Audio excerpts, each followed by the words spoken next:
Hello and good morning all the students of class 10. Here as we have read the third lesson, now we have two poems to read in this lesson.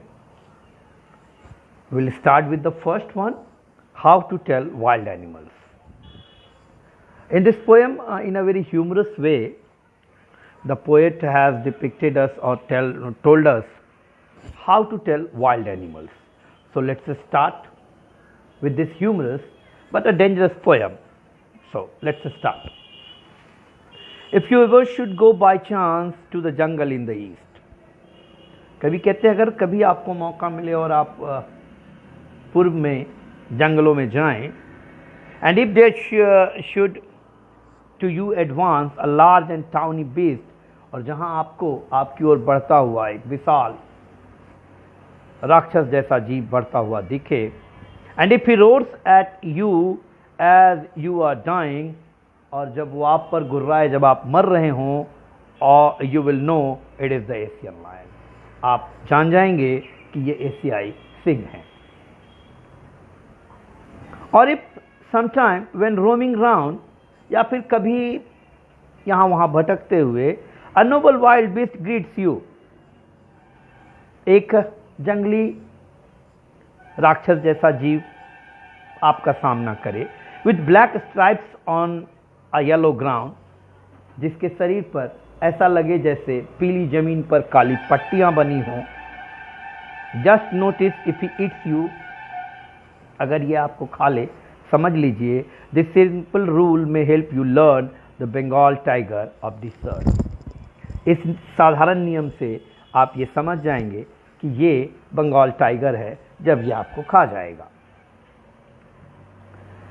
If strolling forth, अगर तब भी आगे बढ़ते हुए, a beast you view, एक राक्षस आपको दिखे, whose hide with spots is peppered, जिनके शरीर पर चकत्ते जैसे हो, धब्बे जैसे हों, as soon as he has leapt on you, जैसे ही वो आप पर कूदे, you will know it's the leopard, आप जान जाएंगे कि ये एक चीता है.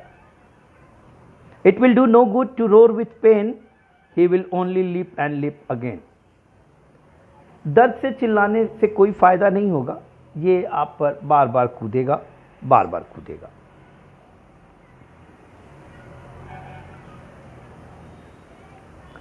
If when you are walking around your yard, you meet a creature there who hugs you very very hard, be sure it is a bear. अगर आप अपने अहाते में घूम रहे हों, आपको एक ऐसा जीव मिले जो आपको बहुत मजबूती से जकड़ ले, समझ लेना ये एक भालू है. If you have any doubts, I guess he will give you just one more caress. अगर आपको कोई शंका हो तो ये आपको दोबारा प्यार जरूर कर सकता है. Though to distinguish beast of prey, a novice might none plus, the crocodile you always may tell from the hyena does. Hyenas come with merry smiles, but if they weep, they are crocodiles. अगर आप अंतर कर सकें इन मौत के सौदागरों में, तो एक मगरमच्छ दिखेगा और एक हाइना भी दिखेगा. आप इनमें अंतर कर सकते हैं. हाइना के चेहरे पर मुस्कान होती है, जबकि मगरमच्छ अपने मगरमच्छी आंसू बहाते हैं. तो अगर ये रोते दिखें तो क्रोकोडाइल्स हैं यानी मगरमच्छ हैं, और अगर चेहरे पर कुटिल मुस्कान के साथ दिखें तो ये हाइनाज हैं. The true chameleon is a small, a lizard sort of thing. Chameleon रंग बदलने वाले गिरगिट होते हैं, ये जंगलों में पाए जाते हैं, जंगली गिरगिट होते हैं. तो ये भी एक प्रकार के लिजर्ड हैं, गिरगिट हैं. He hasn't any ear at all, उसके कोई कान नहीं होते, and not a single wing, और ना ही उसका कोई पंख होता है. If there is nothing on the tree, अगर पेड़ पर कुछ नहीं है, this the chameleon you see, यहाँ आपको ये चैमेलियन, ये रंग बदलने वाले गिरगिट, जंगली गिरगिट दिख जाएंगे. यहाँ कर कैरोलिन वेल्स की ये पहली पोयम खत्म होती है. The second poem that we are to read today is the ball poem. This poem is about a boy who loses his ball. ये पोएम एक बच्चे के संदर्भ में है जिसकी गेंद खो जाती है, वो इससे बहुत दुखी है. A ball does not cost much. एक गेंद बहुत ज़्यादा कीमती नहीं होती. Nor is it difficult to buy another ball. और ना ही दूसरी गेंद खरीदना इतना मुश्किल है. Then why then is the boy so upset? तो एक गेंद खोने से ये बच्चा इतना दुखी क्यों है? हम इस पोएम में ये जानेंगे कि कवि क्या समझता है, क्या सोचता है उस बच्चे की गेंद खोने के बारे में. तो चलिए पोएम शुरू करते हैं. The ball poem. What is the boy now who has lost his ball? What is he to do? क्या करे वो बच्चा?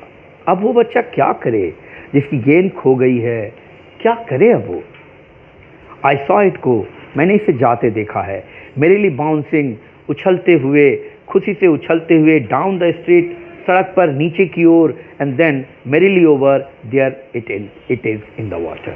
और फिर ऐसे ही उछलते हुए ये चली गई पानी के अंदर, तालाब के अंदर.